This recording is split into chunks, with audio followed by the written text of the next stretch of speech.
Good morning, everybody. Welcome back to Unplugged and Uncut, the news source for sports, news, and entertainment. And today we're going to get into the San Antonio Spurs being linked to Russell Westbrook and a whole lot more. But before I get started, if you haven't taken the time to hit that subscribe button, make sure you do. I am giving away a PlayStation 5 disc edition with the game of your choice. And all you got to do to be entered to win is be an active subscriber and leave comments in the comment section. That is it. But without further ado, let's get into the rumors circulating around the NBA, around the Indiana Pacers, San Antonio Spurs, Brooklyn Nets, and even the Phoenix Suns. A little bit about that in there here as well. So, the Spurs are being linked to Russell Westbrook due to having the cap space blues and not knowing what to do. So the Lakers are looking to offload Russell Westbrook in exchange for Kyrie Irving. But the Brooklyn Nets might not be interested in this trade straight up, as the only assets that the Lakers could throw with Russell Westbrook is 2 first-round draft picks in 2027 and 2029. Now that's where the third team comes involved, and Adrian Wojnarowski, amongst others, are reporting and suggesting that both teams have reached out to the Spurs for this reason. Now, for the Spurs, they got to ask themselves, is 2 Laker picks enough to swallow $47 million? That is a lot of money, and I don't know about that one. Now, I could see the Spurs and the Pacers stepping in to help with a Brooklyn Net trade, but I think they would rather step in on the larger trade, the Kevin Durant trade, to try and pick up a DeAndre Ayton or a Ben Simmons type player by helping facilitate that trade. However, I don't know if either team really would want to take on Russell Westbrook's contract. Not the talent, but the contract without more than 2 draft picks. However, Brian Wright has shown a propensity and a pattern of gathering draft capital. So there could be some legs to this report. I just don't know. I think the Spurs would require more than those 2 picks. And maybe you have to get another team involved to provide those picks. But if we look at the picks just by themselves, they are about 5 years away. And you have to ask yourself, will LeBron James, will Anthony Davis be on that team? And even if they're not, we're talking about Hollywood, LA. They usually find a way to land stars. So how good are those picks truly going to be to take on that type of cap space? Indiana has cap space, but they're not being mentioned with Kyrie Irving and Russell Westbrook, because the Spurs have about 38 million, and I think Indiana is closer to 25 to 28 million. So that's why they're not being mentioned there. And it's also believed that they have a ton of interest in DeAndre Ayton. And that's where we could see Miles Turner being involved in some type of Suns-Nets trade. So that's where you could see Indiana step into the picture during a Kevin Durant trade, or Indiana trying to go after DeAndre Ayton in a sign-in trade. Both of those are high probabilities. Indiana, the Spurs are the 2 most linked teams to DeAndre Ayton to this day, with Indiana taking the front running. So they are kind of in the front runner seat to land DeAndre Ayton if he is not involved in a Kevin Durant trade. Now, if was a fifth. Guys, you know I like to get into the if was a fifth, because we never know what's going to happen.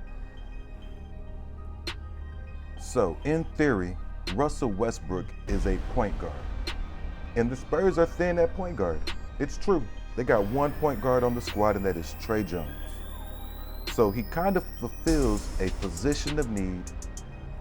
Someone might argue he is box office. I might not have to agree with that at this present moment, but he definitely used to be box office. And hey, he still might even average a triple-double.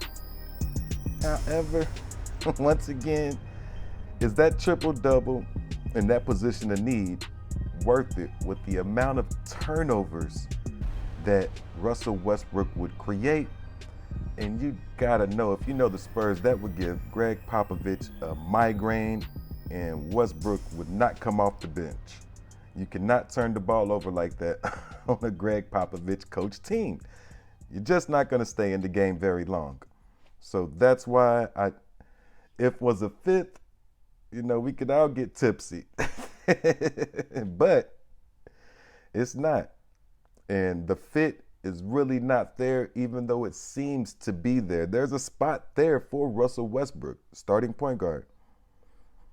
But the Spurs and Greg Popovich just would not be able to accept the amount of turnovers that Russell Westbrook brings. You gotta love his energy, his effort, his heart. Not always his effort on defense, but sometimes he can really lock in. And the man plays every game that he's available, so you gotta love that. But you don't have to love the turnovers. And I'm not trying to knock on Russell Westbrook. I think he's a wonderful player, an extremely talented player, and had his moments as an MVP type player. However, for this team, the San Antonio Spurs, a young team and growing, you do not want to grow into those type of habits of accepting high turnovers. So I don't think that it fits this glass.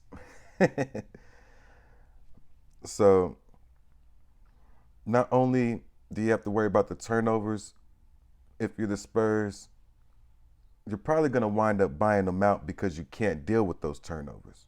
So that means you take a huge salary hit.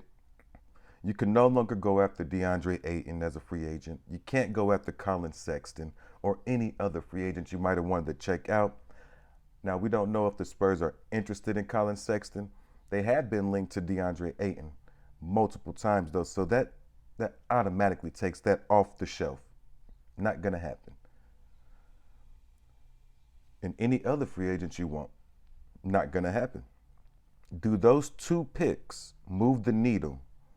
Or might you be able to find better options using the same plan, a similar idea, using your cap space with other teams to receive more assets? A lot of options there. We'll see what the Spurs do. Spur fans, how do y'all feel about being linked to Russell Westbrook? Indiana Pacers, do you guys agree with me that the Pacers are not being linked because they just have no interest in helping facilitate a Brooklyn Net Laker trade? And you guys are more focused on seeing how you can add DeAndre Ayton to the young talent that's brewing over there? Brooklyn Nets fans, do you think those two draft picks are enough to take Russell Westbrook in a straight swap for Kyrie Irving? Or do you agree with Woj, Brian Windhurst, and others in the suggestion that you might need another team like the Spurs to help facilitate this? Because you guys don't want Russell Westbrook either. Or the two draft picks. You can keep them. Laker fans, do you think you have enough to bring Kyrie Irving over from the Brooklyn Nets? Do you think there's a team that'll bite at one of those draft picks, two of those draft picks? If not, what other team can you bring involved? Or is there another player you can add that you could send out to bring in the type of draft capital you need for a team to be willing to swallow $47 million? That is a lot of money, and it's not going to be cheap to offload Russell Westbrook anywhere he goes. So I can't wait to see what everybody got in the comment section about this one, because this is some hot topics coming out. Spurs linked to Russell Westbrook. Uh-oh. Let's see what happens, because Summer League is popping, and it was going down. We done seen Banchero. He looked nice. Chet Holmgren had a good game, even though it was in somebody else's Summer League. It ain't in Vegas. I do believe it was in the Utah Summer League. He had a good game. The second game was okay too. Not great. Not like the first game, but it was still okay. he showed he can have an impact on the game. I do believe his plus minus was like plus 20. So when he was on the court, the squad was pretty good. So you can't complain about that. Jabari Smith had to go up against Paolo Banchero, and Banchero was trying to make a statement that he deserved the #1 draft pick yesterday. That was fun. So NBA fans, stand up, because we are in the time of the season where it just don't stop. When the mainstream media is having a hard time finding things to talk about, come right over to Cloud9 Radio, Unplugged and Uncut. And we're gonna break you off what trades are out there, the rumors, the real news, and anything else we can find, because we will be looking. So I can't wait to see what everybody puts in the comments on this one. And I will get back with you later on today. But for now, your boy is out. Peace.